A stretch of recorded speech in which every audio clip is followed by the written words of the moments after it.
quorum? Yeah, do we have a quorum? 1, 2, 3, At least 7. 4. Count the way. Okay. I can't read who's online. Oh, there's Mr. Williams.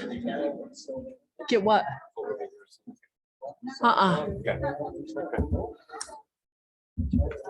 So, you know, I gave Wayne the extra pound. Oh, that's wonderful. Yeah. Mhm. Wayne can put that to Yep. good use. That's good. There you go. Yep. Just don't put me around any One of my hammers. best friends had his hand. Yes. Okay.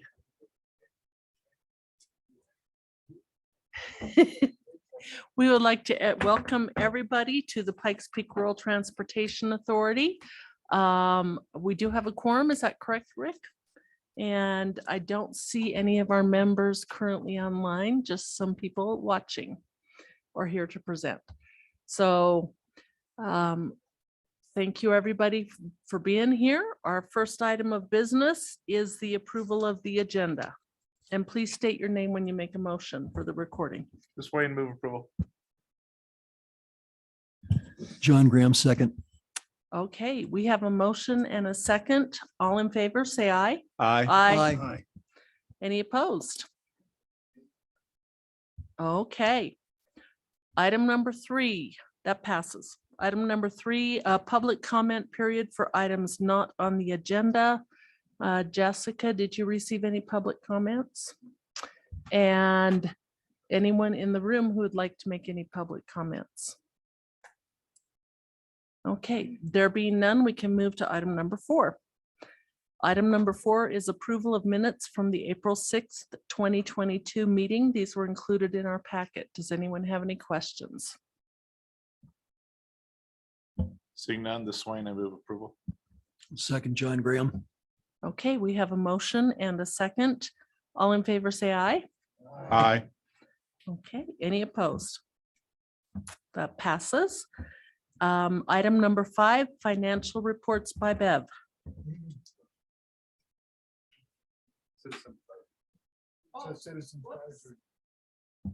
That's fine. I skipped number 5. I'm on the wrong agenda. Citizens Advisory Committee.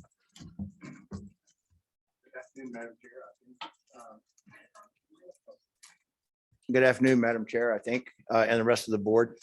You tried to skip over me, so yeah. This is Jim Godfrey, Chair of the CAC. Thank you for allowing me to be here today. So our meeting last week on May 4th, we looked at the City of Colorado Springs contracts, all 10 of those. Good discussion, good presentation. Appreciate the supporting documentation, and we recommend approval as presented by the city on those. We had a report from City Colorado Springs Transit, and we also got a short presentation on the new downtown, the preliminary plan for the new downtown terminal. Very informative, long time coming. I was part of the initial study that went forward with that thing 3 or 4 or 5 years ago. And so I'm glad to see that a location has been chosen, and so the CAC has asked Brian and the gang just about every month for an update on that plan for the last couple of years. So good job. We looked at PPRTA 3 capital project list, and a lot of good discussion. We had a lengthy discussion about a couple of issues. The city's presentations find no major issues. Same with the county. Both of those entities or governments have joint projects where there are going to be more than one jurisdiction participating in that, and they explained their coordination efforts on those and how those work and whatnot. So it was a good discussion there. We had a long discussion about Manitou Springs. presentation in terms of having just two, what looks like program funds, just priority A projects and priority B projects. And we learned that well, let me explain what we have concerned about. Our concern was a lack of details in terms of the projects that were being presented. And we also were a little concerned about, without some definition, how do we know that the A-list projects are complete? And so that same theory would kind of transition against any of the program funds. And we were informed that they just declare that they're done. So that kind of set that off. But I think that the CAC shared the view of what would the voters think with just a program fund with no definition to it behind that. Doyle was very clear, and I think we all agreed with the intent of what they were doing here, was that it's a relatively small environment, not as small as some of the smaller communities, and that the clarity on what projects they're going to work 10 years from now is not real clear. Things change, things happen, and they need the flexibility to be able to use their capital money from the RTA to solve those problems and needs. And so we understood the intent. I think that we all just wondered how this lack of definition, if we put this definition in the ballot language, how the public was going to perceive that, when every other entity has some kind of clarity with named projects. And so we kind of ended up leaving the discussion and suggesting that if they know a list, know some of the things that they want to get done, to specify those as a named project, and then have the project funds that gives them the flexibility to adapt to that. And that's kind of where we left it. As we found out, this kind of language was the language that was used in PPRTA 1, that it was fairly non-specific on the ballot.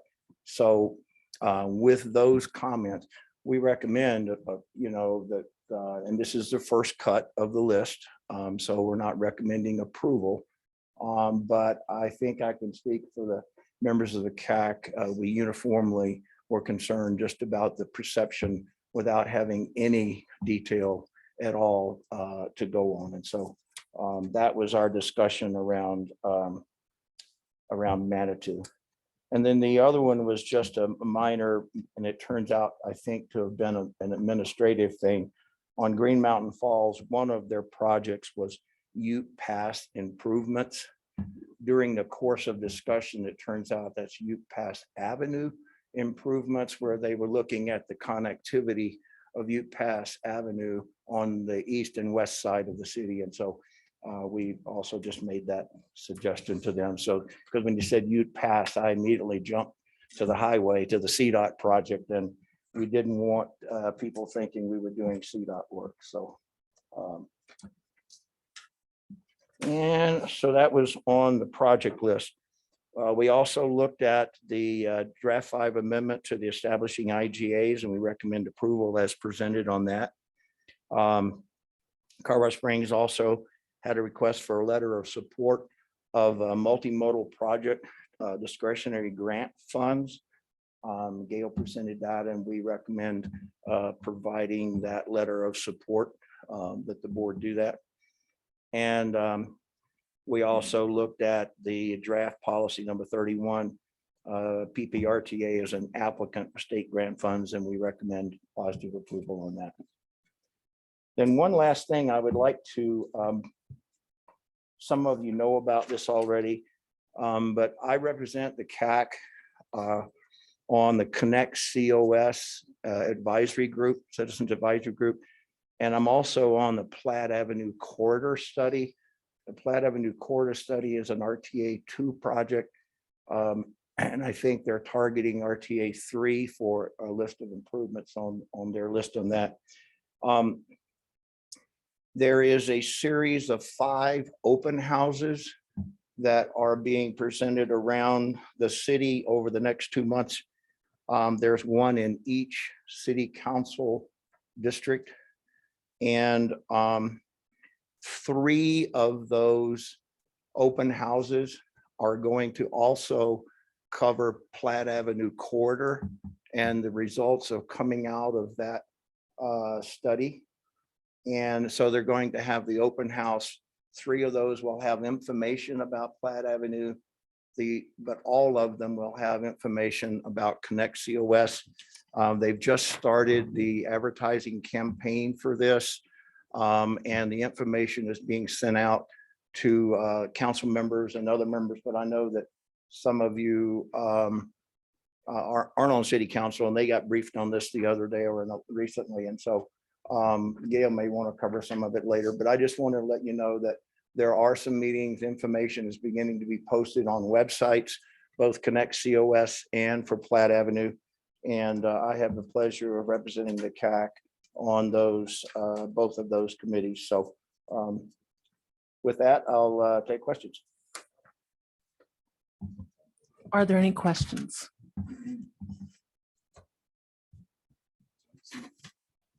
Mr. Williams?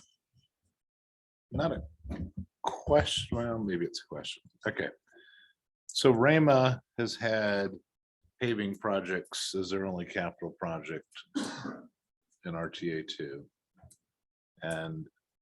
But Rhema's a lot smaller than Manitou. And I guess who was there presenting from Manitou, and was there a response, or Mayor, I don't know if you want to kind of You're share already your on. thoughts. There you Yeah, I'll go. take a stab at that. Yeah, I talked to our city engineer about this, and the thought was that it was good for a town our size to leave things kind of loose. In part, I think his thinking was, I think really 2 things. One, to be able to use the money for matching grants, to leverage the money as much as possible. And then secondly, we just, after the first of the year, we created a parking and transportation enterprise fund. So we think that's going to take some, we're hoping that's going to take some of the pressure off of our general fund for things like streets and whatnot. We really have no history or track record with that yet. So we see the complexion of that problem changing some. The other thing is transportation. You know, our needs are fairly significant. I mean, it's a town of 5,000 full-time residents. In the summer, it's 15,000, 10,000 of whom are looking for parking or trying to get around. So, you know, some of those things we've got a big dream list, let me put it that way.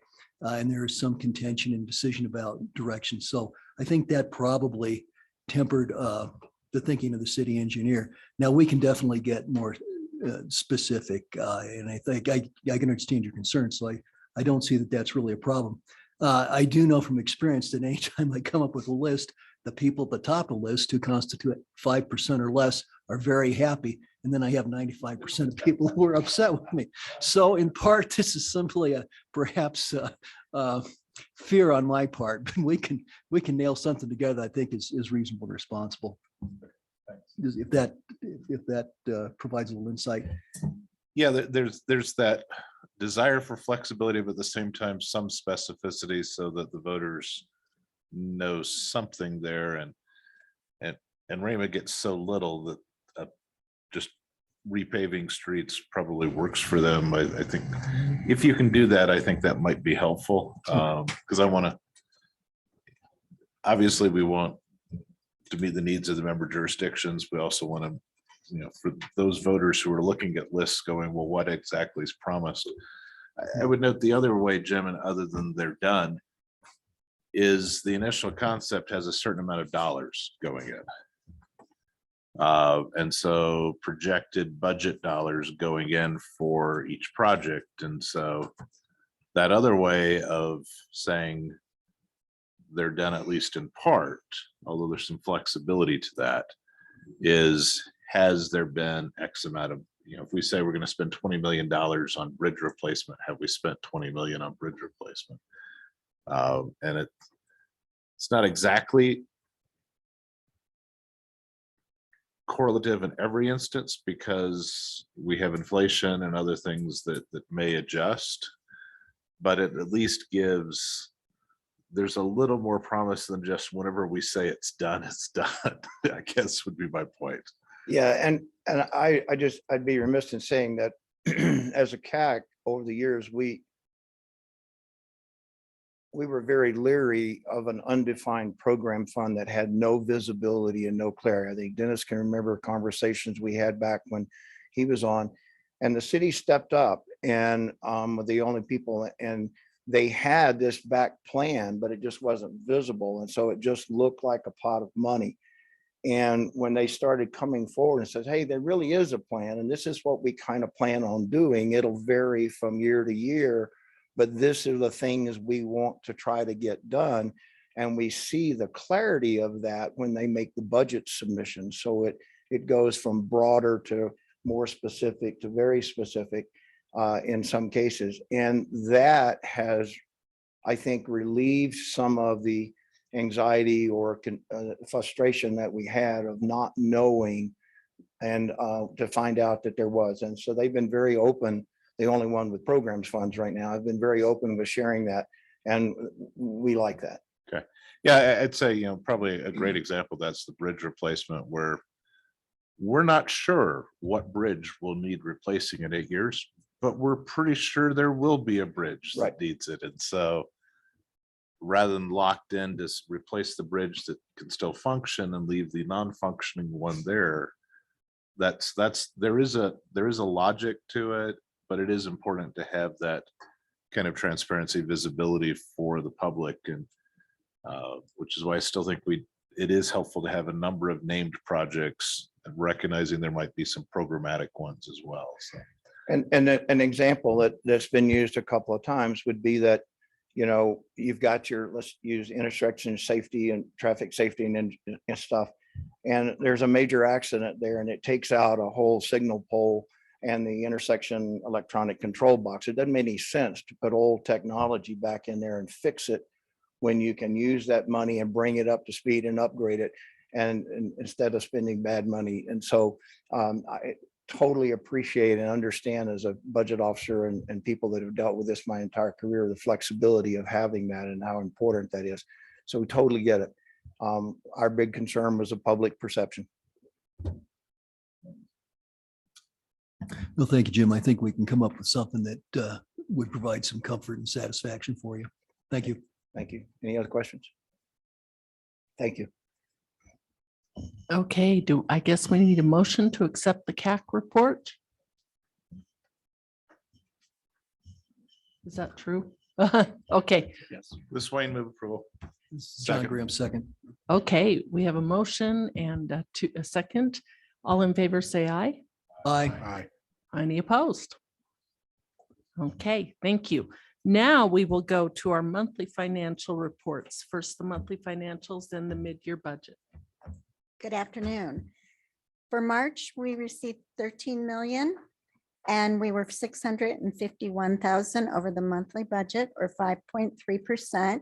I think it's kind of interesting because we were 5.3% above the January budget also. But then on the second page, we were ahead of last March by 917,000, or 7.6%.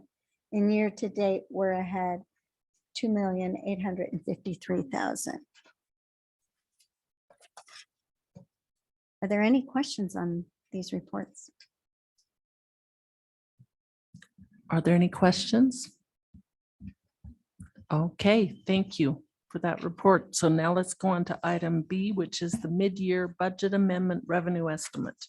So I'm bringing this to the board for direction, and I estimated conservatively that we should receive 6 million more in sales and use tax revenue. And then on line 5, I just subtract the 10% reserve adjustment. So we end up with 5.4 million to allocate 10% transit, 35% maintenance, and 55% capital. And I would like approval for this amount, or if there's something that the board feels that that they would like to see. Okay. I can also see Commissioner Geithner now has joined us online. So do we have any thoughts about this? Anyone want to pull out their crystal ball? I know that I think that's a conservative one, given the status of our industry right now of inflation. And I would rather stick conservative. So I am certainly in support of it. Yeah, I'm in support. I think it's a good number to start with.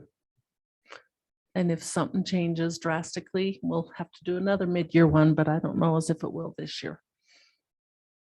I'm aiming that we don't with that 6 million. Yes.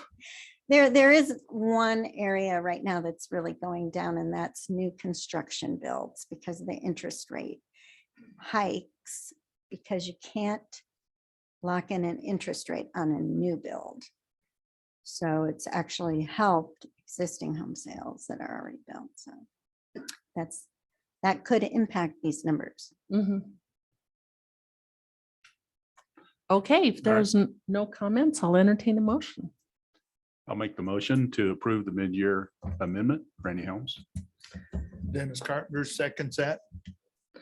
Okay, Just to clarify, you said the mid-year amendment. This is the revenue estimate.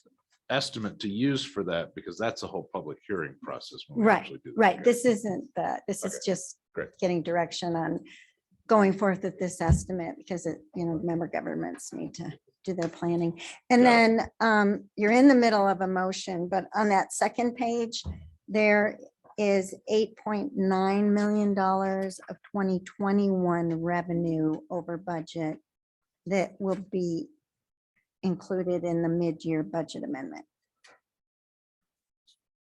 Okay, that sounds like a good curb and gutter there. All right, so our motion is for a revenue estimate of $6 million. All in favor, say aye. Aye. Aye. Any opposed? Okay, and that passes. Okay, thank you. Thank you. Our next item is number 7, the 2022 capital maintenance and public transportation contracts. Gail. Madam Chair and members of the board, Gail Sturdivant, City Engineer and Deputy Public Works Director for the City of Colorado Springs. The city will be presenting 10 contracts for your consideration today. The first contract is for the Academy Boulevard project between Fountain Boulevard and Mountain Proby Parkway. It's for additional subsurface utility investigation and design work to support a new water line effort that Colorado Springs Utilities asked to add into the project at Jetwing, where it intersects there with Academy Boulevard.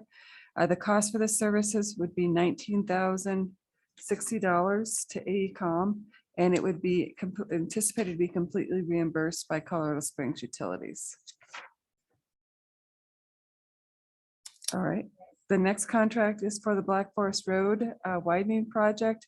There is a location map included in your packet for this, but this is to get board's approval for a large property acquisition on the west side of Black Forest Road as you get near where it's going to intersect with Research Parkway. The amount of the appraised value that has been accepted by the property owners is $243,050 for a variety of right-of-way, permanent easement, and temporary construction easements. In accordance with the city's real estate manual, we did take this to the city council and it was approved for purchase by them on March 22nd. Questions there? All right, let's go on. All right. Next one is 222 Pikes Peak. This is for the city's new downtown transit center. There is a location map included in your packet, and it is going to be located in the northeast corner of Nevada and Pikes Peak Avenue. I will let you know you are going to be receiving a presentation later today by Mountain Metro on this project. So if there's some specific details that you have, if you can hold them related to the project, if we need to revisit the contract later, I'd be happy to do so. But the reason why we wanted to bring this contract to you today is one, just to inform you really where we are with the general dollar amount as we start on some of the early design efforts. related to the project. Right now, there is no PPRTA funds included in the project, but we want to make sure that you're aware of it since you have a vested interest in transit in our region. Two, you may be asked in the future to add PPRTA funds to this contract. So we just want to make sure that you're aware of what's going on. So, and again, if we need to revisit this later with the presentation, I'd be happy to do so. But questions right now? Is everyone okay including that in this item here? Okay, all All right. right, I'm going to go through 4 maintenance contracts. The first one is for sign faces and signing materials. The city went through an RFP process where we received 2 respondents. The city has selected Vulcan Signs and would like to put a contract in place for $200,000 to order sign materials as needed for PPRTA activities. The second maintenance contract is for PPRTA durable pavement marking materials, but fancy way of saying striping. But the city again went through an RFP process. We had 2 respondents. The city is recommending that we put contracts in place with both respondents, which are Crown USA and Ennis Flint, and the amount of $250,000 and to be used as needed and as appropriations allow. Okay, The third maintenance contract is for PPRTA aluminum sign blanks, and those get used by the city sign shop to make signs as needed. The city again went through an RFP process, had 2 proposals. The city selected a US standard and proposed to put a contract in place for $250,000. And the last maintenance contract is for traffic signposts. The city went out again with the RFP process, received 3 respondents. The city selected J&A Traffic Products and proposed putting a contract in place for $150,000 for those materials. Questions on those 4 items? no questions. Okay. Going to move on to the next item is temporary staffing services. The city went through an RFP process to pre-qualify temporary staffing services, which an RTA gets used for maintenance, supplemental maintenance staff. The city received 45 respondents. We have selected 8. There currently are no current contract costs, but they are of the 8 vendors that were selected, 3 of them are ones we typically use if we need them for PPRTA maintenance staff. Are there additional questions or input you would like on that particular contract? Okay. All right, the next contract is, we're going back to the Black Forest Road widening contract. This is a contract for AECom for engineering services to be performed during construction in the amount of $314,112. This contract will be used to support the project and can cover expenses for AECom as the prime and the 2 sub-consultants, TRS and Clayton. Questions related to that one? All right, last one. This is actually an update on a contract we brought last month. It's for the Sand Creek Trail Crossing at Hancock Expressway.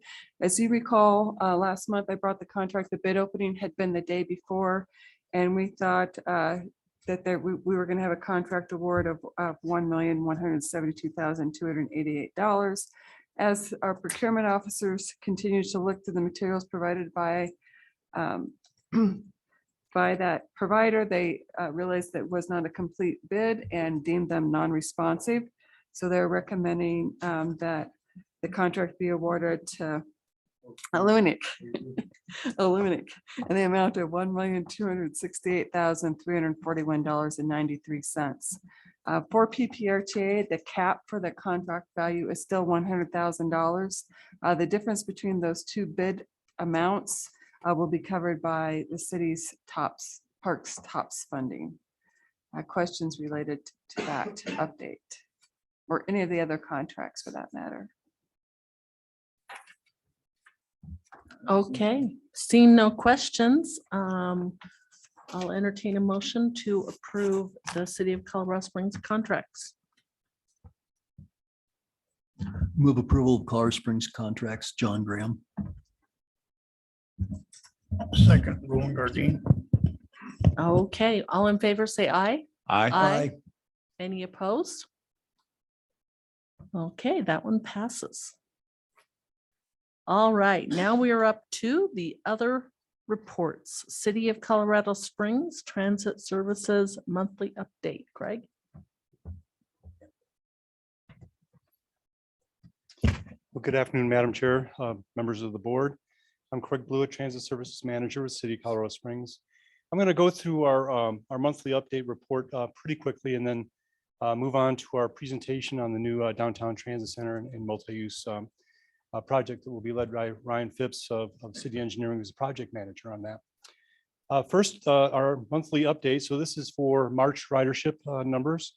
Our local fixed route bus service, we continue to restore service as more drivers are being hired. But our overall service in terms of revenue service hours that we put out on the street is still down about 10% compared to a year ago in March. Our ridership is down just slightly, 0.25%, so very slight, despite that 10% of lower level of service. So that's actually doing pretty well. So as we're adding service back, we are seeing ridership go up.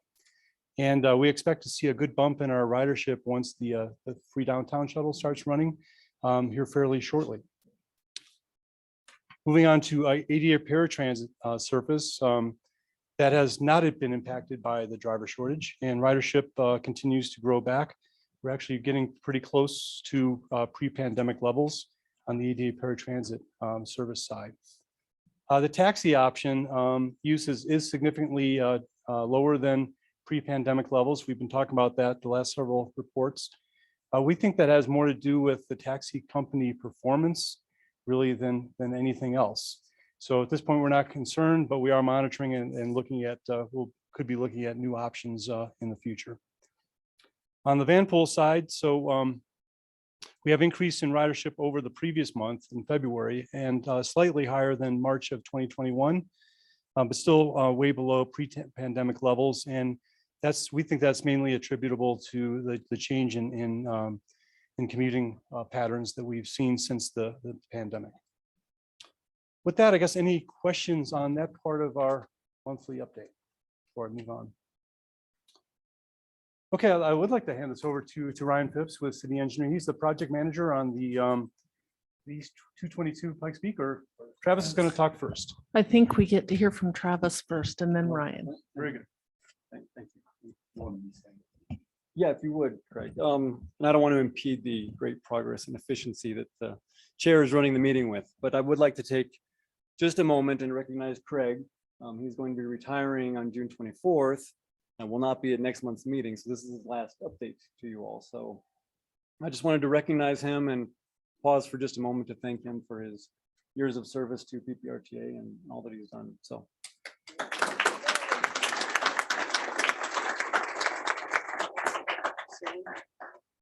Well, thank you very much for that, Travis, and to the board. And I just want to say that I've been involved in the PPRTA since the very beginning, and actually, I think I've been involved in the PPRTA before the beginning.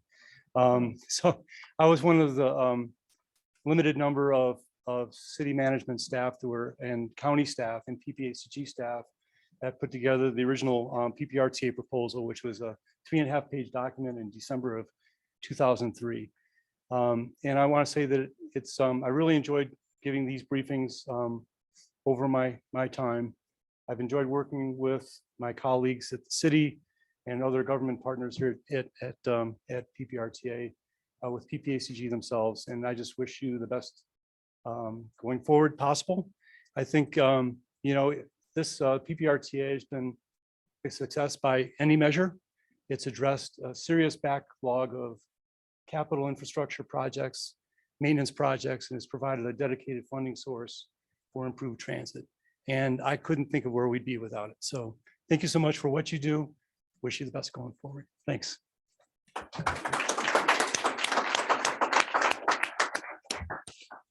Okay, congratulations. Just make a comment. Sure. Having been there with Craig at the beginning, I do very much appreciate all of his work and service, and we've made significant improvements on where the transit system was when you compare it to 20 years ago. still more to do. There always will be, but we have made significant improvements. And Craig, I appreciate your work and your contribution throughout this process. Okay, we're ready to hear about a downtown transit center. All right, how do I follow that up? I know. So we will transition over to the project. Craig will get back up here and speak. I'm Ryan Phipps, City Engineering, City of Colorado Springs, and I'm here to bring a presentation to you. Some of you may have already seen this. This is an hour-long presentation, so I will try to give the abridged version. So if you let us get through the material, be happy to answer any questions that you have at the end. But what we're here to talk about is 222 East Pikes Peak. That's the address of the location here where we're looking to construct the downtown transit center. What we're referring to this as is a multimodal mixed use transportation center for the city of Colorado Springs. And it has many components to it. It's got the transit component, has a parking component, has a private development part. Also, we anticipate that it'll have a positive economic impact on downtown. I'm going to let Craig come up here and speak about the transit piece, and I'll get back up and represent parking and the private or the commercial construction part, and then talk about the plan moving forward and how this works together as multiple different agencies work on one single project. Thanks, Ryan. If we could move to the next slide, please. So as Ryan mentioned, a critical component of this project will be our new downtown transit center. The current downtown bus terminal has been in use since the 1970s. It's located at the southwest corner of Nevada and Kiowa, across from kitty corner from City Hall. You know where that is. Has very significant deficiencies. Our joke is it's fine except for operations, safety, ADA compliance, and aesthetics. But other than that, it's a great facility. But buses enter the terminal and stack nose to tail in 3 rows inside the terminal. Operationally, that means that buses cannot independently arrive and depart. The photo in the slide shows how buses get clogged exiting the terminal onto Kiowa Street, just feet away from the intersection with Nevada. It takes 5 to 7 minutes for that terminal to clear of buses, which is a waste of time and lost productivity. From a safety standpoint, we ask our riders to walk between the fronts and buses inside the terminal, which is high risk. The current terminal is not ADA compliant, as I mentioned. It's aesthetically uninviting and it lacks passenger amenities. So clearly we need a new transit center. We conducted a downtown transit center location study 2016 to 2017. We evaluated 32 sites in the downtown area. And the study had a robust public engagement process, included stakeholder and technical working groups, mayor-appointed steering committee, focus groups, open house workshops, and ongoing public communications. So very, very extensive, including the downtown stakeholders themselves, and also the transit advocacy group. The goals for the new transit center are operational enhancement, safety, high quality rider experience in terms of inviting atmosphere, passenger amenities, and ease of use, and economic revitalization. Next slide, please. So through this planning process, this was the site that was identified. Actually, back 1 slide, I think. Yeah, that one. Thank you. And as Gail had just mentioned, it's on the north side of Pikes Peak between Nevada on the left of the slide, which is to the west, the north is to the top here, and Weber Street on the east. It's a half-block site that's currently used as a surface parking lot. It's located in the heart of downtown and conveniently across the street from our current downtown terminal, so easy to make adjustments operationally. And right across the street from the post office and city auditorium is there to the upper right. The property is owned by the Norwood Development Group, who has entered into a cooperative agreement with the city of Colorado Springs, the city's parking enterprise, and the Urban Renewal Authority to go forward with a public-private partnership to develop the project. The overall concept is for the transit center to operate on the ground floor and the balance of the project to be public parking and private development. Next slide, please. So this is a strategic location. It's centrally located among a variety of key downtown destinations. It will serve well as a hub of transit operations, support The future direct connection to UCCS that's going to connect our downtown to UCCS is a bus rapid transit line recommended by our North Nevada connectivity study, and support the upcoming downtown shuttle that will start in just a few weeks. Downtown shuttle will run up and down Tejon Street, and we've talked about that in previous updates. 7-minute frequencies extending from Cash Laputer and Robeson Arena on the north, down to Rio Grande and switchbacks Widener Field on the south. So there will be great transit and mobility options throughout downtown. Next slide, please. So with this new downtown transit center, we're trying to do what other cities have already done in terms of design, operational efficiency, and passenger amenities. We did a peer review of other cities' transit centers, and whether it's through exterior architectural look and quality or through the interior passenger experience, we need a transit center that meets our community and downtown needs, and really, lifts the identity and brand of transit as we continue to serve those who rely on transit as basic transportation, but also seek to serve more choice riders who will see transit as a safe and convenient travel option. Next slide, please. As part of our site assessment, we hired a consultant to perform a feasibility analysis to ensure that this site's going to work for us, meet our operational needs. So this is by no means a proposed design for the project, but it does show to us that it can work. The floor plan that's shown in the lower right corner shows that we can accommodate the number of bus bays needed for the bus system. And it's what's referred to as sawtooth bays that do allow independent bus arrivals and departures. You can move in and out of the spots without other buses parked around it. And also have space for comfortable, secure waiting area and other rider amenities for those who use our system.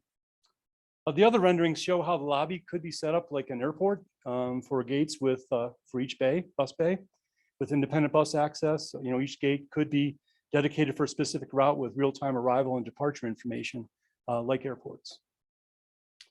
This will be a multimodal transportation center. It will serve as a hub for our Mountain Metro bus operations. It will also serve Busting, the state's Front Range intercity bus service, Greyhound, Uber, and Lyft, as well as planned bus rapid transit line along Nevada and Weber corridors. There will also be a station for the bike share and scooter programs and support the downtown shuttle, as I mentioned. Those travel options will meet the first and last mile needs of transit users who arrive or depart from the downtown transit center, getting to and back from their final destinations. So that's the transit side of it. I'll turn it back to Ryan for the balance of the project. Thank you, Craig. Next slide, please. As you heard from Craig, there's a lot of really great energy around the transit component, and the transit piece of this project is the catalyst for the project. But in looking at what other options are available at this site, we're looking to enhance the building and make it more than just a transit center, but an elevated experience for all users. So the other component here that I'll represent is the parking enterprise piece. So we have 3 city parking garages. They're on this image. The oldest one is where the transit center is currently housed. It's about 50 years old, and it is housed on the first floor of the parking garage. It's not particularly attractive and doesn't work well. Craig went over all of the operational type of issues with it. This is what we're used to as far as parking in the city. We've got a picture here of an on-street meter as well. Next slide, please.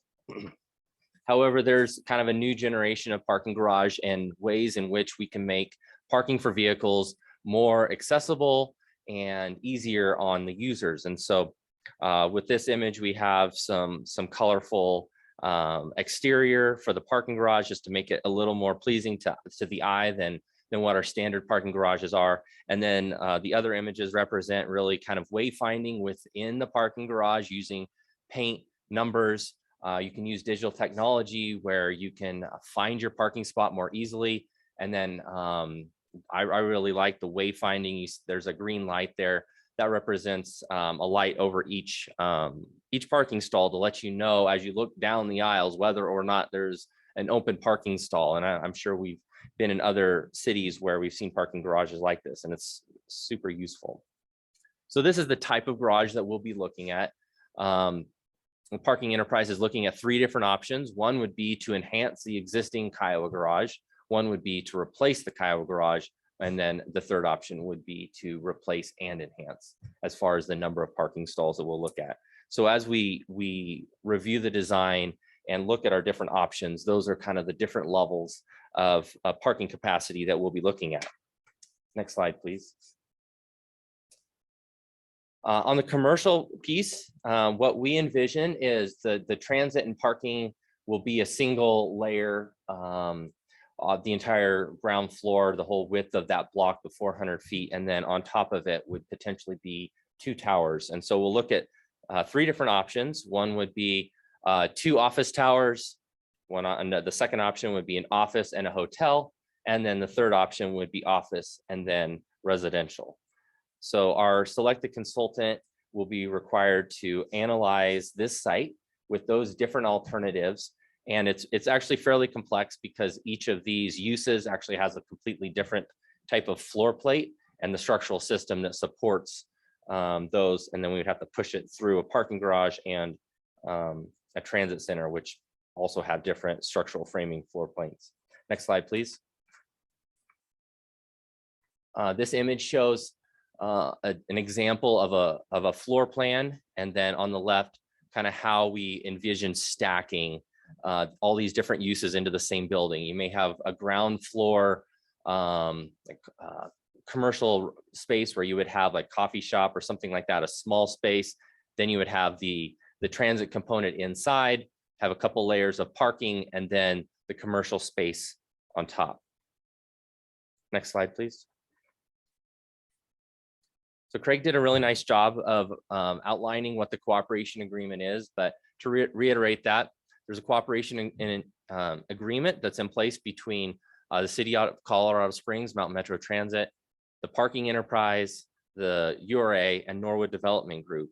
And in that cooperation agreement, we outline what this project's intent is, everyone's responsibility, the scope of the project, and then how we intend on phasing the project as it moves forward.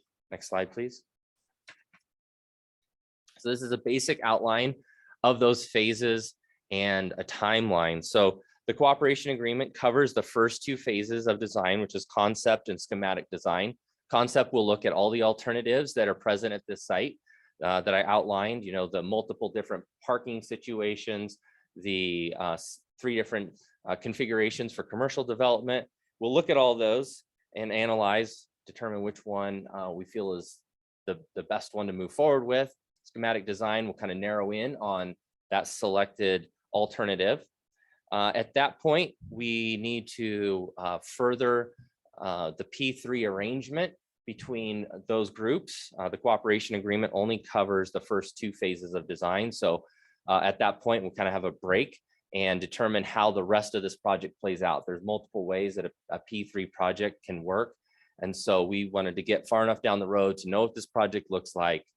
And then at that point, determine the mechanism to finish the project. So we'll have to go through that process to finalize the agreement through construction. Then we will have another couple of phases of design development and construction documents where we actually create documents that a contractor can bid and give us a price on. We'll advertise the project, and then we're hoping to break ground on this project in late 25 or late 24, early 25. So a couple, 2.5 years from now. We anticipate the project will take about 2.5 years to construct and hope to have occupancy in middle of 27. It's a lot of work to do in what I feel is a short amount of time, but 5 years from now, I think we'll be ready to move our transit center from its existing location into a new facility. That's the end of the presentation. If you want to hit the next slide, we have a nice picture of Pikes Peak and some balloons. Be happy to answer any questions. Craig can answer any transit pieces, and Jeff Finn with Norwood Development Group, really the project manager on the private side, is also here in case we have any questions that I can't answer that represents his interests. Oh, Brian Vituli is also here. He presented at CAT last week. He's also here, can answer transit questions. Okay, does anyone have any questions? Looks like a great project to me. All right, there being no questions, we appreciate the presentation. Thank you. Okay, our next item on the agenda is the Pikes Peak RTA 3 capital project list. Is that something, Rick, you're going to lead us through? Thank you, Madam Chair. I'll just give a brief introduction and then you can turn it over to the respective member governments. Feel free to pick large to small or small to large, whichever you prefer. But yes, the board approved timetable calls for the May board meeting to be the first of 3 reviews of the capital project list for PPRTA 3 for the November 8 ballot of this year. The CAC and the board spent well over a year working on the matrix that defined rules and regs regarding the capital projects. So with that, I'll turn it back to the chair and you can decide if you want to go small to large or large to small. Let's go with the largest first. So we'll start with the city. Gail, thank you. Thank you. I thought for sure you were going to go smallest first. So the city of Colorado Springs, as you're aware, the city of Colorado Springs has been going through a large transportation planning effort over the last couple of years, referred to as Connect COS. Out of Connect COS, there's been a plethora of needs and then projects identified to address those needs in the next 20-year planning horizon. And with that list, we worked with the consultant team to look at what's really needed in that next 10 to 14-year horizon and bring them forward for consideration for PPRTA 3. The city then took those projects and took them to the Citizens Transportation Advisory Board. That's the board within the city that refers or makes recommendations to the city council based on transportation matters within the city. Those projects were scored by those members and ranked based on criteria that was established for the 6 foundational goals identified in Connect COS. Those scores were put in a ranked value and that the ranking was provided in for consideration. And we looked at those in really 4 main categories as they did that. One was a non-motorized preservation or taking care of what we have, expansion and enhancement, and safety and modernization. And with that, they did that scoring effort. Staff also brought forward 3 other categories. One is preservation or bridges. Some of those are just things that have to be done to continue to maintain the city's bridge infrastructure.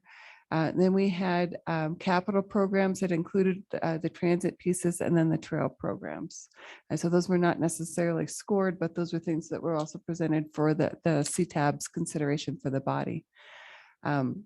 With all those 7 categories, the projects were consolidated or looked at in each of the categories and then consolidated into one list.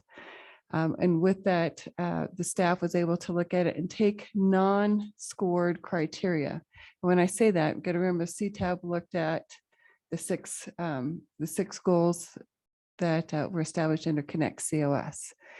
Staff was able to apply citizen inquiries, look at regional growth and transportation network needs, imminent safety issues, and opportunities to leverage funds that are available for PPRTA to deliver transportation projects with the network. And then we also did a lot of collaboration with El Paso County and actually with Manitou Springs as well to see if there was other projects that we could do or programs we could do and look at to put in place that made sense to look at from a regional standpoint.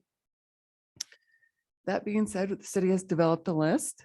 The first round of list was taken to City Council on March 7th for an informal endorsement. Right now, the list is not fiscally constrained. And what you've seen presented in your packets today, the lists are shown in 3 parts. One is A, B, and then the B list projects. And how those are distinguished, A are projects we feel that are eminently important for the city, and we would like to make sure we could get those in with the fiscal constraints allow. AB projects are likewise equally important to the city, but may not necessarily make the fiscal cutoffs as we start our planning process. And then the B projects are ones we are very comfortable staying in that B range right now. And you can see within the city's projects, we also have a couple different types of programs. We have capital programs, of which there are 3 transit and then 9 other capital programs. And then we have 9 trail programs. So that's a total of 21 programs. I'm sure your next question is going to be, well, how does that compare what you did in PPRTA 2? We also had 21 programs, but they are a little bit different. Let me explain the difference. And for the capital projects, in a PPRTA 2, we had 2 separate missing sidewalk replacement programs. That doesn't necessarily really make sense for us, and how we even function and deliver those projects is really under one effort. So we consolidated that into one program. With transit, that previously they had 4 programs. They really are only today functioning using 3 of them, but we really looked at how we need to deliver transit and really enhance transit services in the future. And we completely redefined the 3 transit projects. You can see on the list, there's a description of those programs. I do apologize. I realize that I believe the program descriptions did get truncated a little bit in your list, but I could provide further detail if you would like. And then moving on to trails. So in the past, under PPRTA 2, there were 7 trail programs. This list shows 9. And of those 9, one of them is the Midland Trail, and then it's being proposed as a regionally significant project that gives the city, Manitou Springs and El Paso County, the ability to use that program as needed to either modify, enhance, realign, do improvements on the Midland Trail as needed. One of the requests, actually, I'm going to hit 2 requests we heard a lot about in Connect COS. One was, by golly, can we make the Midland Trail go from downtown Colorado Springs to downtown Manitou Springs? That was one. But the other one we heard a lot of, and this is a perfect example, it kind of spurred on the need for this regional effort on this program. They're at US 24 and the Ridge Road intersection. One of the biggest things we got asked from the non-motorized community is, can you get us a crossing from the Midland Trail over to Red Rocks Park? I'm like, great, it sounds like a good idea. But when you go in and investigate that effort, the Ridge Road right-of-way belongs to CDOT and happens to be in the county's jurisdiction. So even though the city owns Midland Trail in that location and on the north and the park to the south, the city doesn't have the ability to really go and collaborate and use PPRT funds to work to make that happen. And it was important just to think it forward too with what CDOT has planned in their 10-year plan. Those of you who are on PPACG and recently looked at CDOT's 10-year plan, you can see that that interchange is in the near-term horizon. So if CDOT's going to go in there and do work, it would be a great opportunity for PPRT in collaboration with our regional partners to get a trail crossing in at that time. So that's just one example how it could be used. So in programs, right now we're anticipating as we apply fiscal constraints that we're going to have between 20 and 24 named projects in addition to the 21 programs. There's continuing to, the next steps for the city is to continue to refine this list.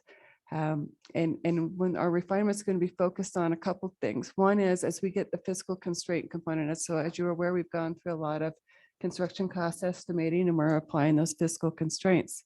The other thing we're doing is looking at the scope of the projects and looking at the grant opportunities that are going to be available for us in the near future. And to see if it makes sense to potentially split projects even more so than we have now, where we would have the engineering and right-of-way phases in the A list and construction on the B list. And the strategy to me there is that you could demonstrate project readiness, have some better cost certainty, and to leverage that work to go and get outside funding. It is a little tricky because you don't want to put a project, split a project that you know is you need eminently and then risk not being able to get that grant funding. But there is still the opportunity to go get grant funding on those projects. So overall, that's just a highlight of the city's projects. They are listed in your packet, and I would be happy to talk about any of the individual projects or process and how we got there or what we're going to be doing as we move forward over the next couple of months. Okay. That gives us an idea. Does anyone have any questions? Because we previously had 12 program funds, you said. Aggregate, we had 21, both in PPRTA 2 and PPRTA 3 is what we're proposing. They're just a little bit different in those three categories, how we've looked at them in the Okay. past. All right. Any questions? It's a big list. I've already gone through and highlighted the ones I like. Yes, go ahead, Roland. Roland Garden, Town County. This is a 10-year plan. You're not gonna do this overnight. It's a 10-year capital plan. So with, as you're aware with PPRTA, it's really the funding mechanism for those projects. So even though we'll direct cover to the funding, we're likely to start expending those funds in early 25 and lingering, my guess, into the 2036 to 2038, depending on how those funds get paid out over time. Just to give you an example, for PPRTA 1, which ran from 2005 to 2014, I think there's still like a $200-some thousand between the city and county floating right up there. So sometimes it takes time to spend those monies. And in some projects, and I think the reason why both the city and county have balances in RTA 1 is those projects were in collaboration or had cost recovery associated with them with developers. So as developers have come online now, they've had to pay back PPRTA. So those are funds we now have access to, but it does take some time to expend those funds. Okay, well, thank you. Okay. All right. So if there's no questions on this one, do you two want to together cover the regional projects, or is that? Okay, Jennifer, you go with El Paso County. Jennifer Irvin, County Engineer. Good afternoon, Madam Chair, Board of Directors. I think I can go ahead and talk in general about the county projects, and then we can probably tag team on the regional. So I have a memo in your packet, and it I think kind of very high level describes what we've done and where we are. Very similar to the city, we've gone through a lot of the similar process. And so our El Paso County list was mainly based upon our major transportation corridors plan that has been established, and we've been updating that plan on a regular basis since 2004, about every 5 years. So we're actually undertaking that plan update right now. But there's a ton of projects in our existing major transportation corridor plan that really are not going to change. And then we've also supplemented that based upon safety issues that we're aware of, regular feedback that we get from citizens and our customer service requests, our staff professional experience and knowledge about projects, advisory committees, just like our Highway Advisory Committee and our advisory committee here at the Citizens Advisory Committee. We also looked at regional collaboration projects and how we can really leverage those dollars from a regional standpoint. We also looked at all of our asset conditions projects that are needed based upon asset conditions. And then we also looked at projects based upon high priority locations and those needs based upon military, tourism, and economic development. And also then, you know, some of the areas where we have vulnerable populations. And so we actually then took those projects and scored them based upon scoring criteria that we had received from our Highway Advisory Committee, and staff scored those because they're really quantitative, and but they were based upon our scoring criteria from our Highway Advisory. And then beyond just the quantitative, we also looked at further funding sources and other funding sources and how we can leverage those funding. And then also looking at, you know, some of the new greenhouse gas regulations and what's the best way to spend our money there. And also considering some of those regulatory impacts, and then just overall effectiveness and impact. And then also considering the regional impact of those projects. So what we have today is, and a draft list. What I would say is that it is not in any order, but similar to the city, and we've been working together very closely so that you have something similar for both of us. We do have at this point a recommended A list, and then, oh, sorry, a draft recommended A list, and then A, B, and then B, similar to how the city has defined that. The A list are ones that well, I'd say we want all these projects on the list, but A ones are ones that we're looking further at and doing detailed cost estimates on, and even some of the AB list projects to really further define what we can get fiscally constrained in that list. Right now, we're ongoing with those cost estimates. We have received those cost estimates, and thank you to the board of directors for funding, a consultant to be able to do those for the member governments. We really do appreciate that. And so what we're doing right now is looking through those projects, looking through those cost estimates, and determining what projects we can get within that fiscal constraint. Some of those projects that are on an A or AB list may not remain there. Or also some of those projects we may have to truncate or reduce kind of the to and the from points. And that's what we're trying to look at, is some of those logical termini. I'd also note that El Paso County in the past has not had programs. We are proposing 3 programs in our list, and those are further defined in our project list at the bottom of that project list. And we feel pretty confident that, those programs are well-defined, but also give us the flexibility, if we need to do a project within those programs, that we'll be able to do that. My intent is to have a policy with our Board of County Commissioners on how those projects are identified and then brought forth to PPRTA so that there's good understanding, and our Board of County Commissioners, although we have several members on this body, not all 5 of them are here. So I do want to get, as far as internally how we developed those projects that end up in that program list. So that's my intent in regards to that. I'd also note that one of our projects is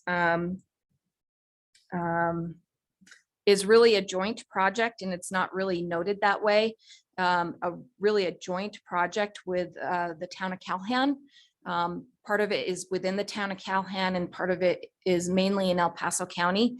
As we were talking with the town of Calhoun, though, one of the things we recognize is that they really get very low funding, and that is the project. I'm trying to find it because it's North Calhoun Highway from US 24 to Paint Mine Road. And so part of that is within both jurisdictions. But in looking at, the funding that they have, it's really so little, it really makes sense for the county to lead and do that project, so that they actually have money within their capital program to do, some capital within their jurisdiction.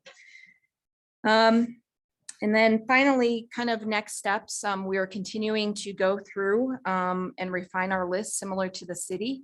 And I'm hoping to bring back a more refined list next month, and just would appreciate any thoughts or comments.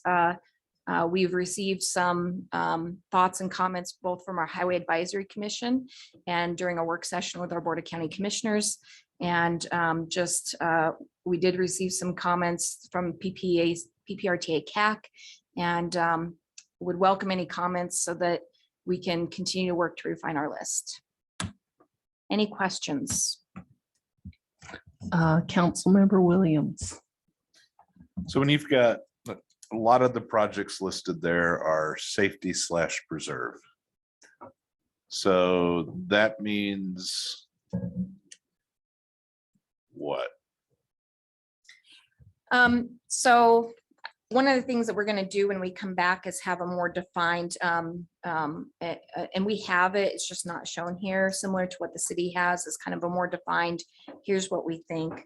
A lot of those are really, rebuilding those to county standards.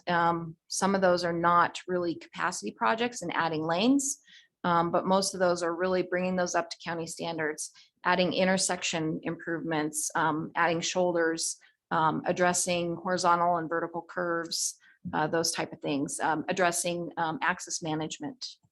So, So it might be turn lanes, it might be shoulders, it might be, so, and just for comparison, I mean, that's what we did on Hodgen Road a number of years ago. absolutely, that's actually the example I was gonna provide. Okay. I was just trying to make sure that I was following Mhm. what's there. So to the extent it makes it so people are not stuck in the main line of traffic while turning, then that has some impact on throughput, but most of it's focused on making it safe. And when you say preserve, that means obtaining or preserving the necessary right of ways. Yeah, and so some of it may be, and a good example is Curtis Road. Curtis Road, we know eventually really needs to be 4 lanes, but a good example is how Mark Shuffle Road is today. You know, we have 2 lanes down the middle of a 60-foot center line of right of way. And realistically, what we need long-term, it may not be immediately, is probably 120-foot right of way and 4 lanes there. So what we can do there is essentially reconstruct that road. Make sure you put the additional, the new 2 lanes off to one side and preserve the right of way for the next 4 lanes so that, you know, when you have to come in and expand that road, then you have the right of way, or a developer can go ahead and put the next 2 lanes in their correct location. Hopefully that makes sense. Okay, and then I've got a question for the 2 of you combined. So when I look at, where is it? It's in the B list number 11, widen Black Forest from Old Ranch to Shoup. And I think the city's got a B list to widen it from Research to Briargate. And so my odd question I is, think the city had one to widen it as well from Briargate to Old Ranch. were there 2 separate projects, Gail? Yes, the city has 2 projects on there, one that's in the AB and the other's on the B list. Got it. Okay, so there are 3 projects on this list, each of which deal with the road in sequence. That is correct. Okay. And so my question from a standpoint, if it's not on the A list, is it better just to list Black Forest widening as a B list project and have it joint city county, and then we can figure out how much B list money there is available at the time? Because I don't think it makes sense for the county to widen that stretch if the city hasn't done the stretches to the south. Yeah, I think that's actually a really valid point, and particularly since the 2 city projects, as you see listed now, will both end up on the B list anyway, because that section between Research and Briargate, which would be the next logical northern section, will likely be mostly built by developers or with developer contributions, but we don't want to hamstring ourselves. That one's still in consideration because the east side of Black Forest Road is developed as it's going to be, right, or what we would anticipate in the near future. So that's the one that might pop off separate, but I think from Briargate Parkway North for sure to put that on the B list, regardless of whose jurisdiction it is at the time, I think that makes perfect sense. I'm just trying to the extent we cannot have the longest ballot language in the history of the world. So, because I missed one of the 3 Black Forest Road projects looking through it, I was wondering about the gap. So thank you.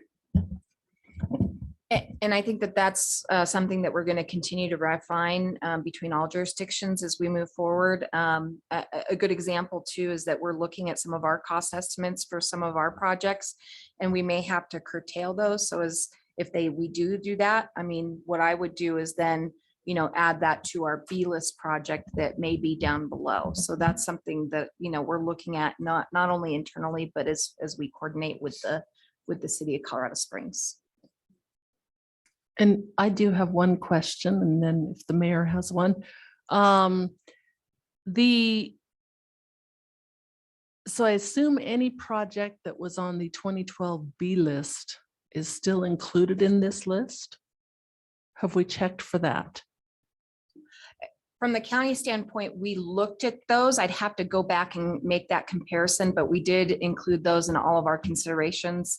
I'm not sure if all of them, well, I do know that not all of them have been included, and some of those is because they've actually been done through other funding, or we have other partnerships realized. But I think it probably would be good for us to go back to those B lists from probably PPRTA 1 and 2, and just be able to show you which ones are not included and why. Yes.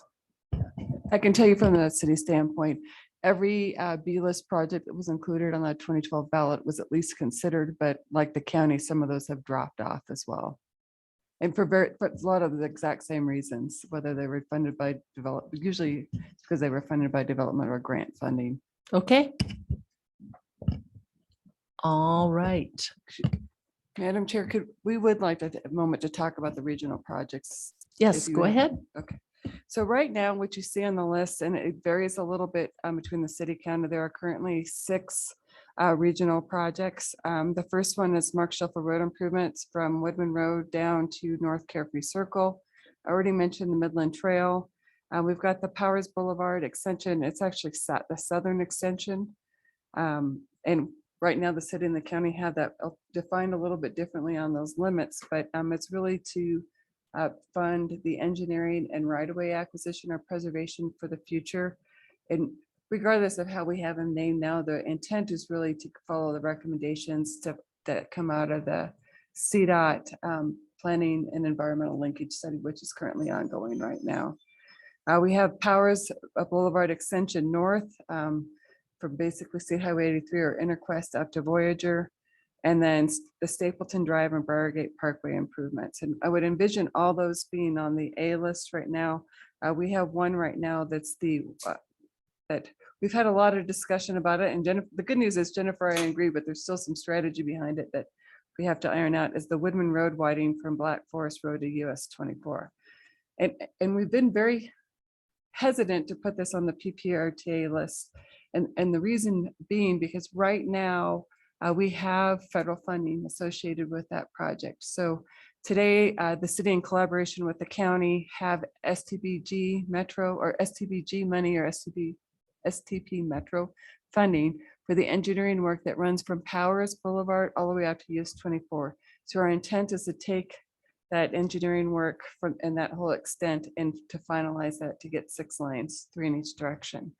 And then we currently have the same funding source for construction between Powers to 1,000 feet east of Black Forest Road. Our intent, as we've collaborated on this project, is to continue to use federal funding as we bring a federal nexus back into that project, to continue to use federal funding to construct it. Our hesitation and where we keep going back and forth is with the new greenhouse gas regulations and with the expansion from 4 lanes to 6 lanes, how we may have some constrictions on STP Metro monies in the future. So we've been looking at some strategy on how do we finish realizing that project in the future, or can we continue to keep it federal? So there's some give and take on that one we're trying to work through. The other question I know that you would like to know is how we're going to split paying for these projects. So right now, I'm going to talk about Mark Shuffle Road improvements in Stapleton. If you looked at the cost estimates that the county and the city have right now, and then our cost share of roughly 70-30, the city's portion on what would be in the Stapleton project is about the same as the county's portion on the Mark Shuffle Road project. So instead of confusing who's going to be the lead and dollars associated with it, as that the county is be taking the lead on their portions of the Stapleton Briargate connection or that have to be done, and the city would take on the cost of the Mark Shuffle Road improvements. So that one's more give and take. The Midland Trail corridor, as I mentioned before, right now it would have either limited or zero funding in it today. because it's really an opportunity program that we want to be able to capture funds as we go through future budget years. And then we've got the two Powers Boulevards. And, they're both significantly important for the region. We are looking roughly at a 70-30 split with some of the funds, other funds coming either from hopefully RTA2 carryover or from developer contributions as part of those activities. I don't know, Jennifer, there's other things you want to add on to that? I see a lot of questions ahead. No? No, you see me looking happy that the city and county are playing nicely together. Good to know. Just be careful with that Black Forest extension, so the word annex doesn't come up.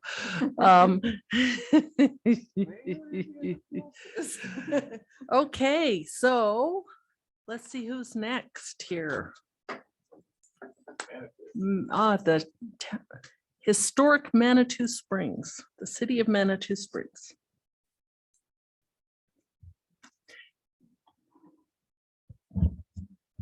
Well, I think really we're going back to the drafting board here to flush this out. If you want to randomize this, you can ask any Manitou citizen and they'll say their street is the highest priority. So. I totally agree. Okay, that's, you understand. I think you've been in a similar situation, no doubt. So if it's all right, I would ask for a postponement or a rain check on this to where I come up Yeah. with something a little more definitive. I would agree on that. I'll tell you what, the sidewalks and the ADA improvements can almost be a program fund. Yeah, that's an enormous thing. And we're trying to catch up on our ADA deficiencies. So historic Manitou, it's when you have sidewalks that sometimes go back 100 years, you're not quite aligned with ADA. No, they Yeah, wouldn't so, be. right. Okay, so let's move on to the town of Calhoun. I'm Roland Gardine, Pro Tem of Callahan. First time I get to do this fine report. With the A list, we're going to be doing between Boulder and Colorado Avenue on 8th Street. That's going to be about $800,000. We have an estimate of that.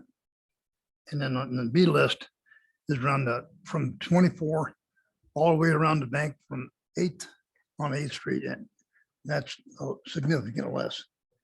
But we have not done a 10-year projection as yet, because this is the first time we've ever done this. So we need to get up to speed about that. Yes, and I think Bev gives us numbers for maybe, well, Bev determines some numbers for us. And then we'll be able to get you an idea on that.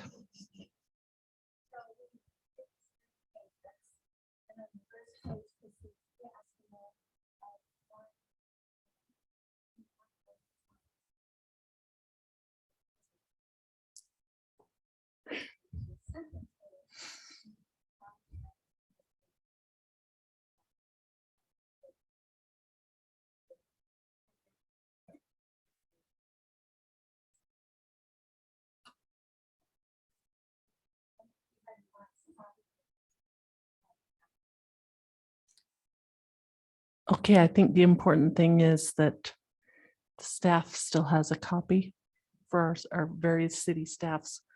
Okay, any questions on the town of Calhoun? Now we'll go to the Green Mountain Falls. Is anyone here for Green Mountain Falls? Hi, it's Becky Frank from Green Mountain Falls. Catherine Guthrie was unable to attend today. And we are working with our new board to establish additional representation for this board. So thanks for your patience while we work through that. In the meantime, this list that you see before you was developed by the town. We are currently working with the town's contract engineer to refine this draft list. And of course, make the ever so important semantic adjustment to the Ute Pass Avenue improvements. Other than that, we hope to have a revised list to you shortly. Okay, that sounds great. I know that if you wanted to fix all of Ute Pass, we have several members from this morning at PPACG who would love to see you do that, but I think we'll just stick with the avenue there. Okay, any questions on that one? All right, no questions. So we'll finally go to the Town of Rhema. Did I get it turned? I think I got it turned on. Our list is fairly big. It's about a half a mile road down from, I'm trying to think of the street, down into our brush pile.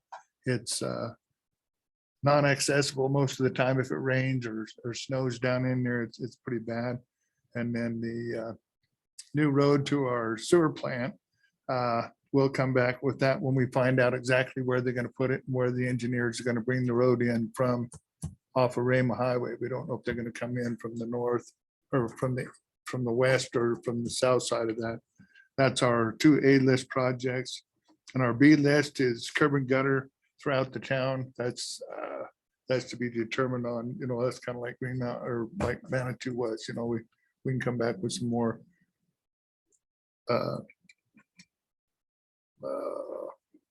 That will be some more of a detail, yes, more kind the of on a details yearly on- basis. Right, but that's our B list on there. And then if anybody has any questions other than to ask me, you can contact Cindy Tompkins, our town clerk. Okay, there may be a question on the road to the sewer plant. Would Rick or Jennifer like to clarify that one?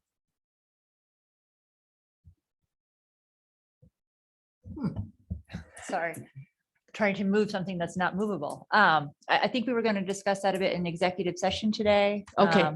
But I think the question is just whether that's an appropriate improvement for the RTA. Okay, Yeah, that's what we were kind of thinking. All but we put right. it on the list. okay, so we can discuss that in executive session. Okay. So that finishes that item. It was a long item. And so we need approval, I guess, of this initial list. Is that, it says Purda 3 capital project list. Is that something we want to approve or?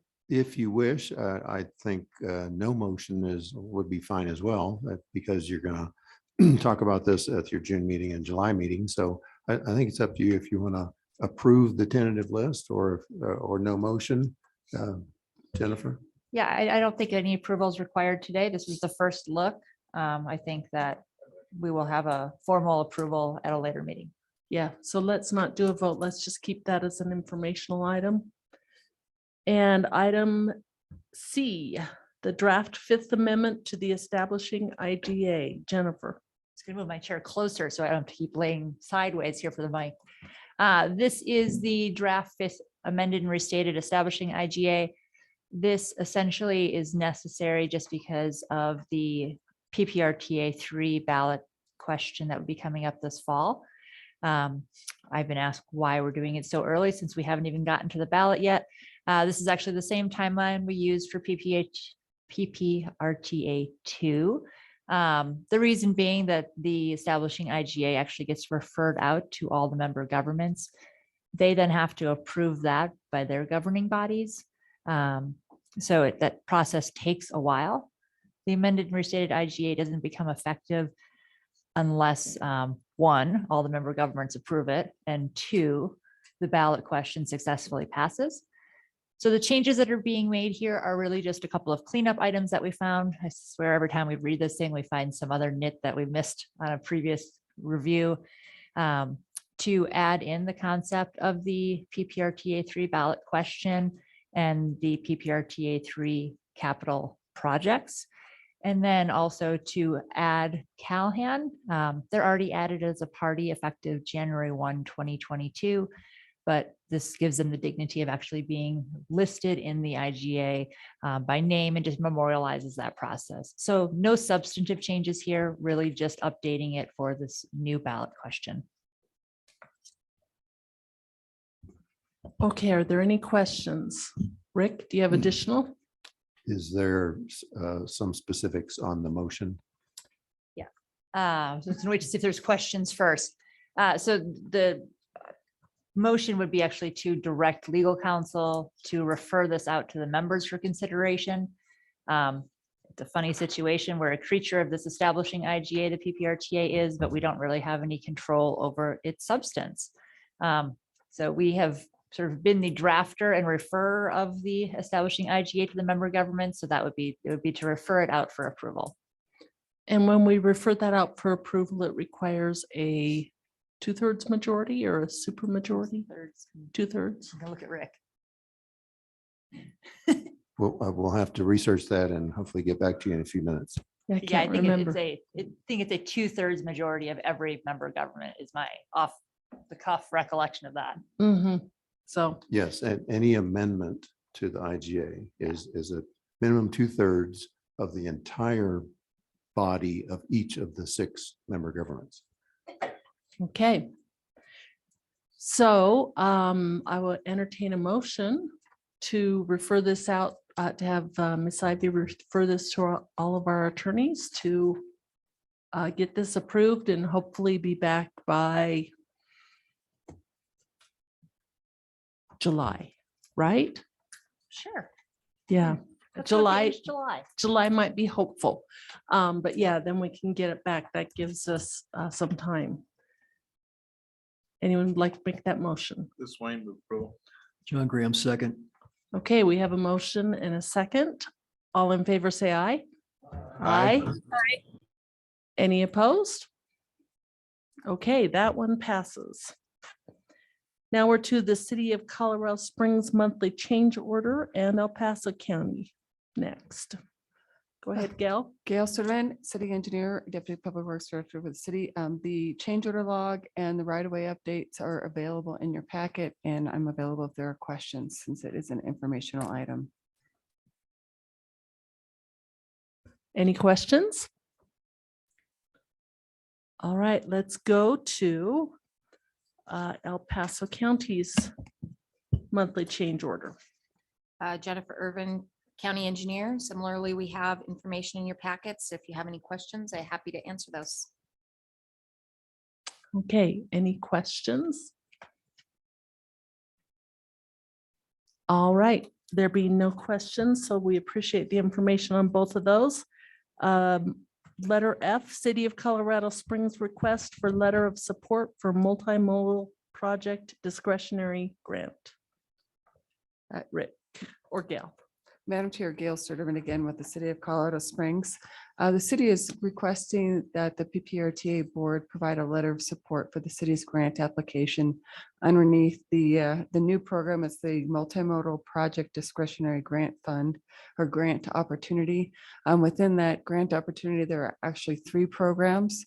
The city feels like we apply or qualify for 2 of those 3 programs, which is the new MEGA and then the infra grant, which are described in that grant opportunity.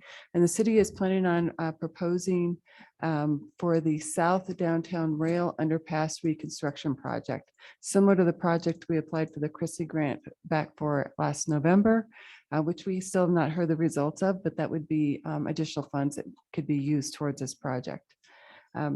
With this opportunity, this includes the railroad bridges that are on the A list right now for Tejon and Nevada, which PPRTA paid for the engineering work, preliminary engineering work for that effort already. And then it would also include the UPR bridge over Shooks Run and the Las Vegas Street Bridge over Shooks Run.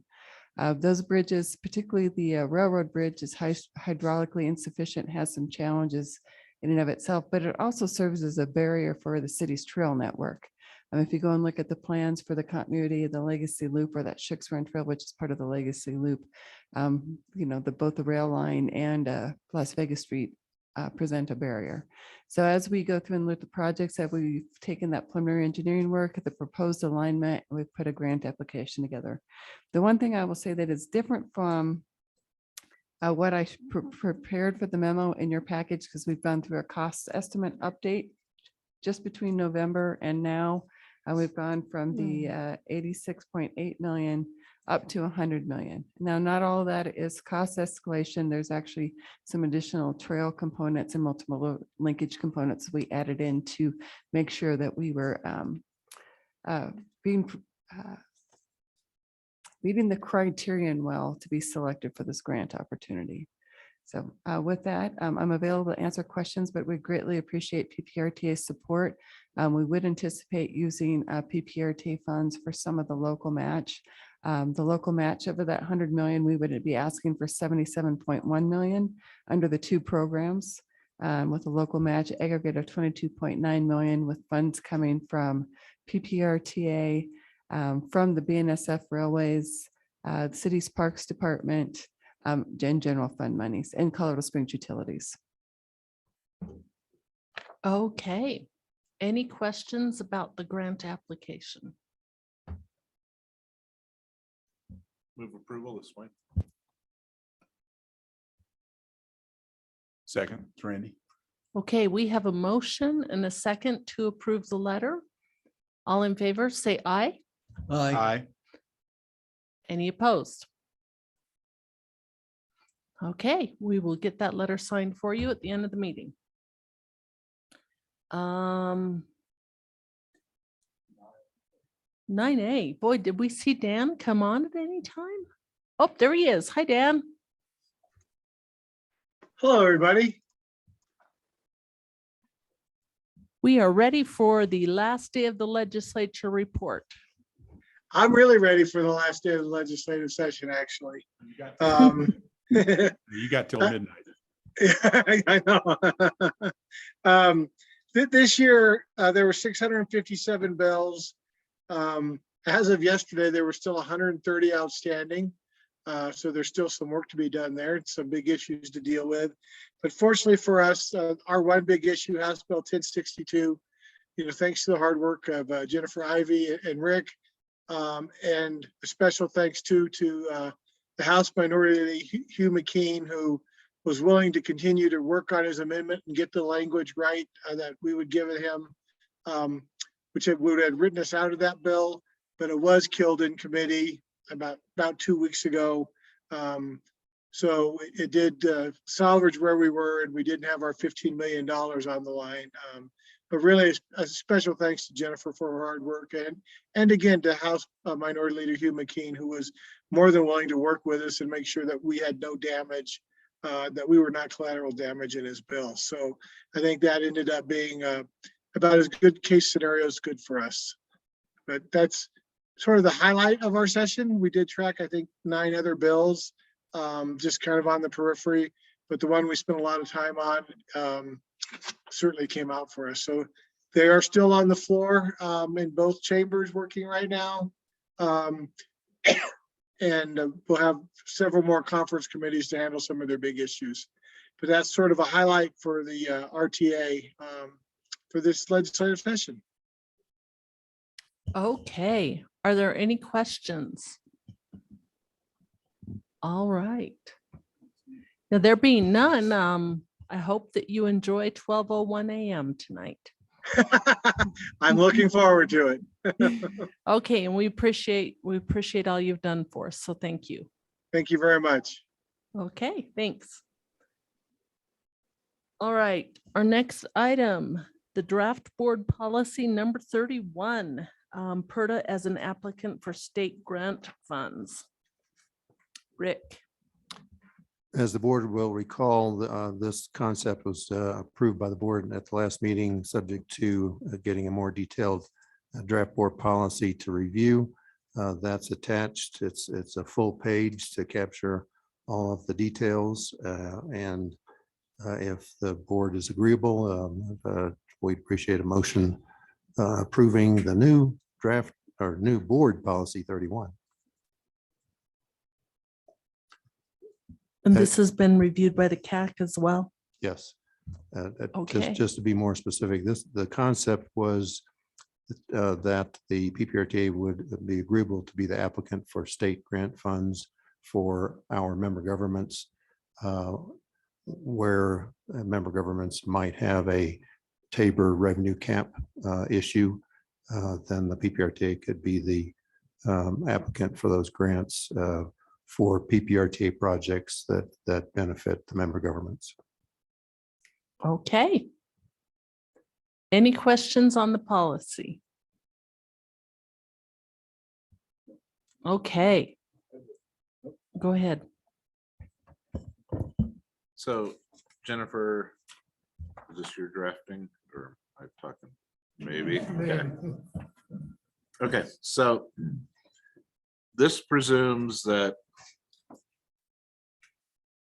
life is good and everybody works cooperatively.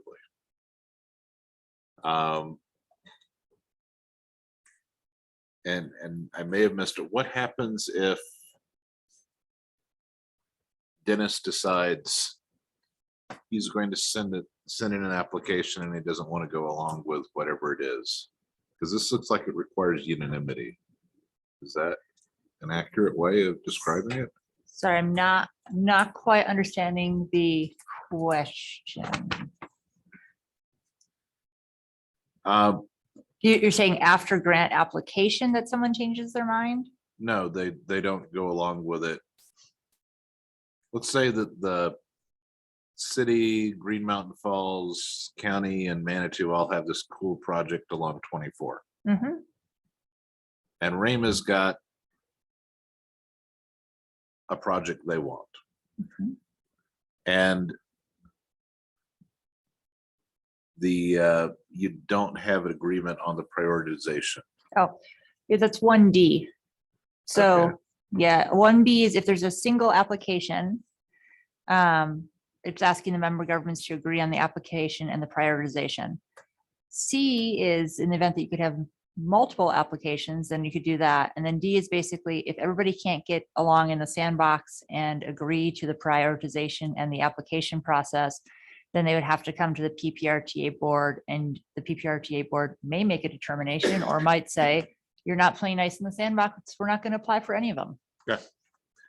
Just wanted to make sure that we'd covered all the different eventualities and we have, so. Yes, it started off very simple, and then Rick kept asking me questions about, well, what if this? And I was like, okay, in the event this, in the event that. So yes, we did think that's Rick. Thank you. Okay, thanks. Okay. I will entertain a motion if there's no more questions to approve board policy number 31. I move approval of board policy number 31. Okay, John that's Mayor Graham I second it. and Pro Tem Gardine. All in favor, say aye. Aye. Any opposed? Okay, that motion passes. So we have another new board policy. Number 10, we have an executive session. If you would like to go ahead, do you want me to read it, Jennifer? Sure. Okay.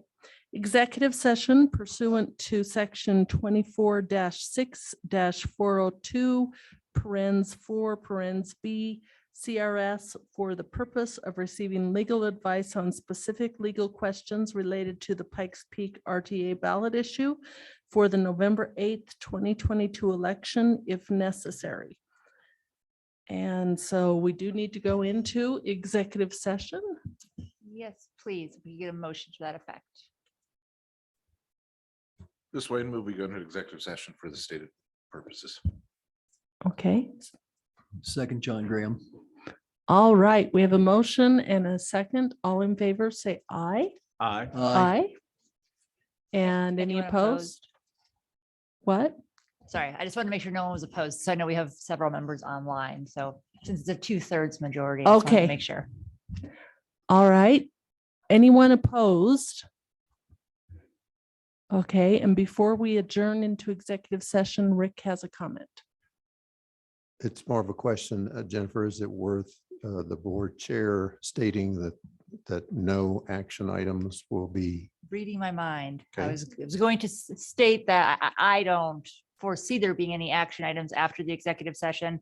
There's no agenda to action items. So just for the members of the public, you're obviously welcome to come back for PPRTA member announcements, but I will not be making any recommendations for board action after the executive session.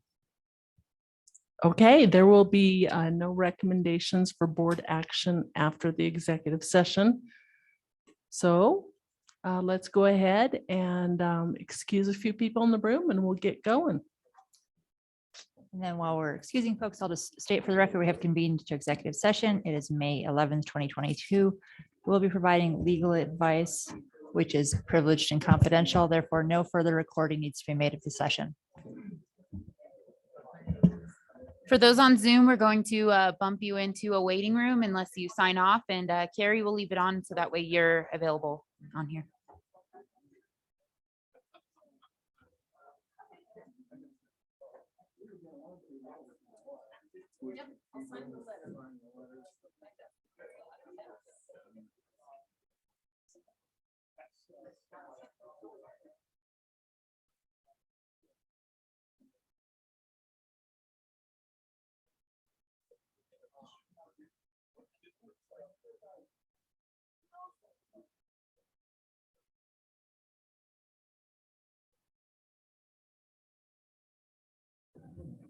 Okay, the chair will entertain a motion to come out of executive session. So moved. Second, Randy. seconded John Graham. Okay, we have a motion and a second to come out of executive session. All in favor, say aye. Aye. Aye. Okay, any opposed? And there were no decisions made during the executive session. All right, our last item should be member announcements. I know that the Spring Creek Bridge, oh, Rick has one, and then we have Gail with a couple. The 2022 PPRTA annual reports are out. There's one each at your place.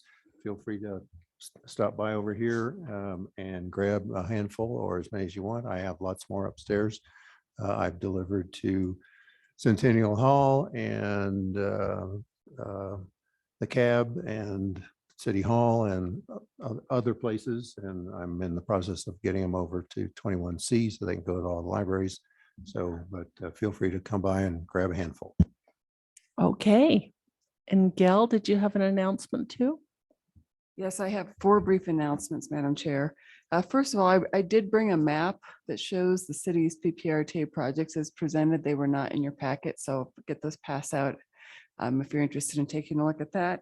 The Airport Road Bridge ribbon cutting has been rescheduled to June 9th at 10 a.m.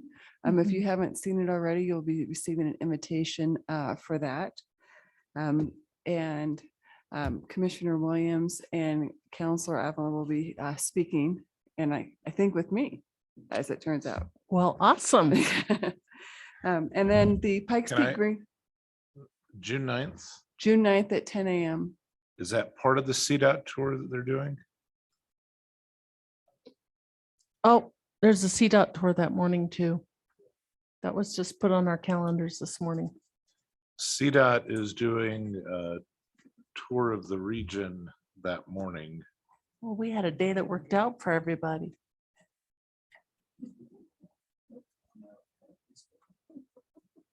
So I just.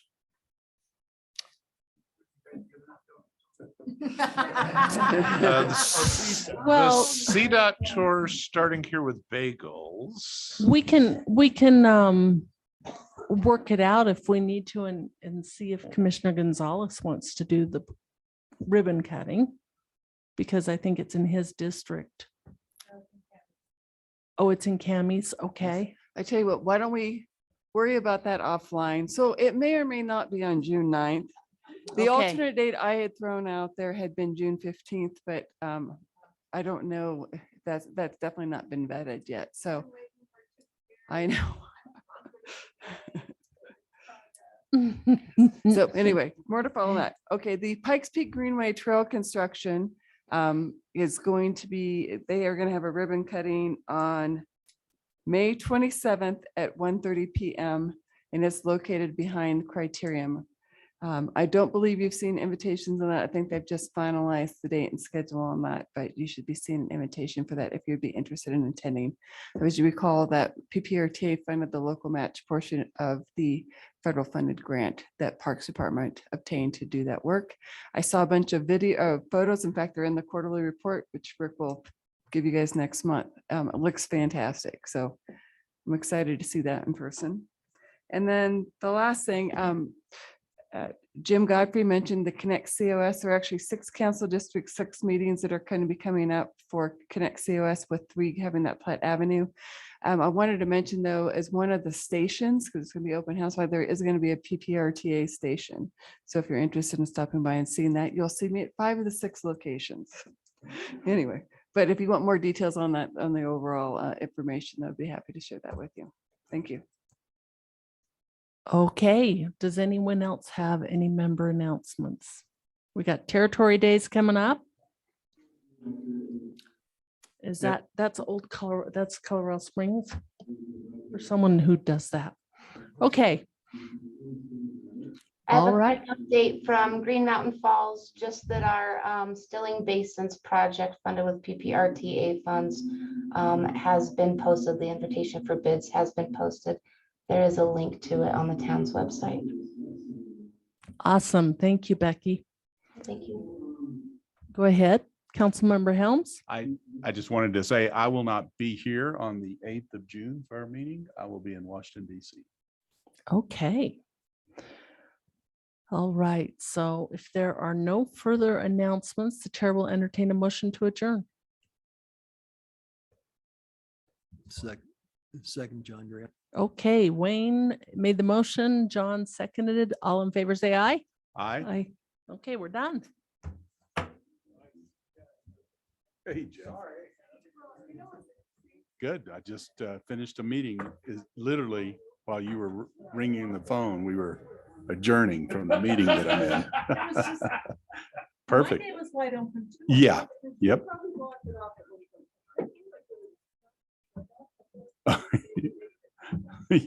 Yeah. Of course. Right. Yeah.